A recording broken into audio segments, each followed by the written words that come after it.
What's up, guys? It's the Real Payne coming to you with another classic review, and we're gonna continue the Street Fighter SOTA line with Sodom. This one came out, surprisingly, that was wave 1, round 1 of the SOTA line, alongside with Chun-Li, Ryu, M. Bison, and Sagat, I think. And it's like, you got all these big names, and then there's this guy. This guy? Who even is that? It's Sodom, and I think he's only been in the Alpha series, but that's what's really so cool about the SOTA line, to get a dude like this. But half of you are even like, is this Street Fighter? Is this even Street Fighter? But yeah, I think he's only been in what? Has he even been in Alpha 1? I know he's in Alpha 3 and Alpha 2, but whatever. Doesn't he also have like some certain link to Final Fight? The Final Fight series, where, you know, that was basically when a lot of Final Fight guys moved over and came into Street Fighter, was with Alpha. But anyway, enough of the history lesson.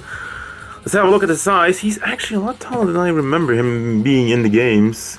But then again, he was always kind of hunched over in the game, so he stands at about 16.5 centimeters to the top of his head.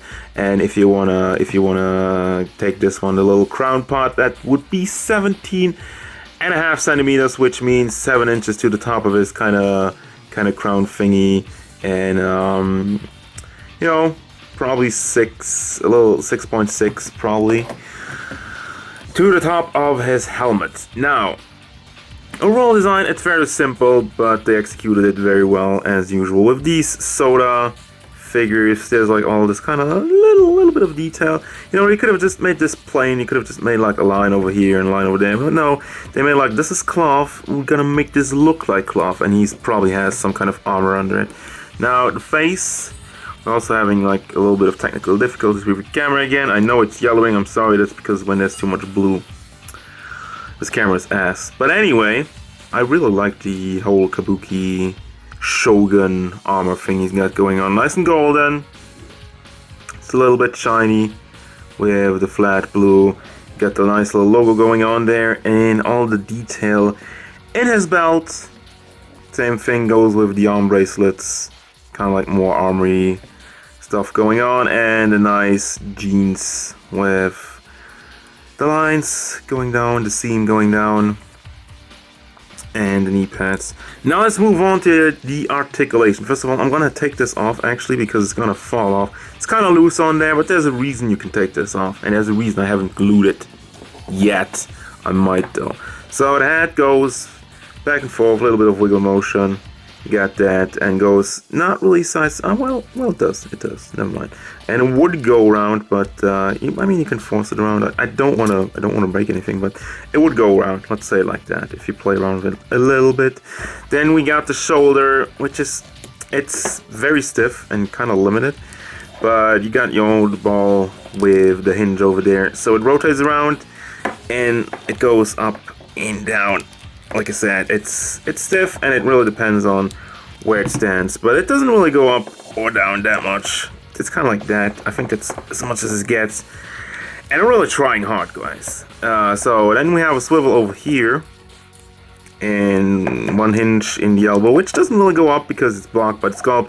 Then we got another swivel with a hinge going around at the fist. That is actually nicely done, and that's a pretty big hinge, so that's good stability.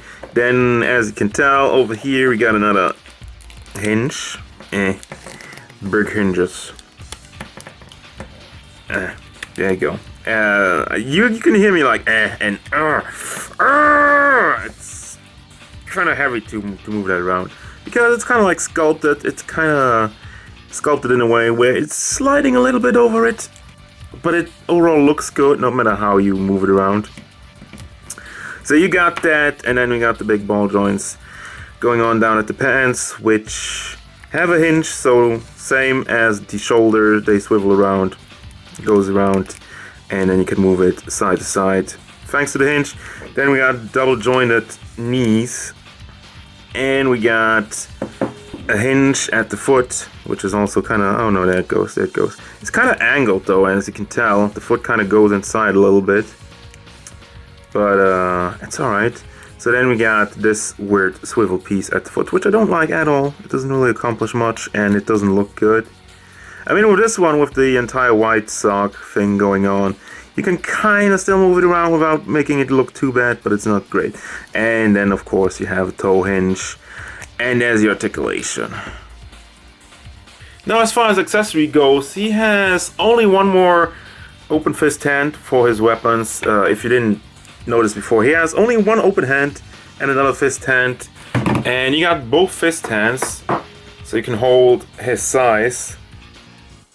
Are those even size? No, those aren't called size. Those are half size, but that's not the correct name. And you have like kind of yarn going on over there. Yarn is a good word. And you have, what do you call that again? What do you call that? I don't know what you call that right now. English is not my first language. Yeah, I don't know. That's the one for the open hand. And those guys go into the fist hands. You just kind of slide that in there with the yarn. Just kind of pull that off later. But yeah, it works. It works. It goes in. And finally, you have this kind of like kabuki thing, which was part of his entrance, I think, in the game, or when you won. You kind of pull that off. So you have this, you just kind of stick it onto the helmet, because you can clearly tell there's like, yeah, and there you go. The problem with it is it's kind of way too low. It's kind of like, I mean, if you move it up too far, it doesn't really stay on. That's how it goes on super tightly, and that's how it stays on. But clearly he can't see shit anymore, because his entire face is blocked by that. So, I mean, it's cool. It's a cool little add-on. It looks nice, and this is real cloth, by the way. So, and this is all just plasticky. But it looks cool. It looks cool. Again, going the extra mile, doing something they didn't have to do, but they still did it.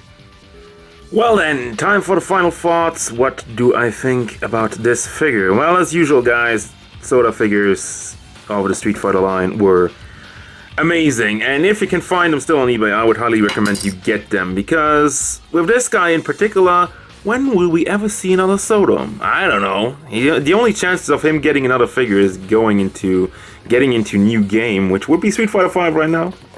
Or maybe, I don't know, they make a crossover. Maybe there's hope for Marvel's Capcom Infinite. But anyway, this figure is amazing. This figure looks great, and it's not... Honestly, I think it's a little step down from the other SOTAs, because there's a little bit of movement issues here and there, but overall it looks great, and like I said, there's probably not going to be another Sodom, let's be honest here. But still recommend it if you can find it. If you want it, then go for it. And yeah, this is gonna do it. Thank you very much for watching. Don't forget, if you enjoyed this review, feel free to hit it up with a like, and maybe subscribe to the channel so you can stay tuned for more figure reviews, gameplay stuff, and whatever Sodom wants. Yo!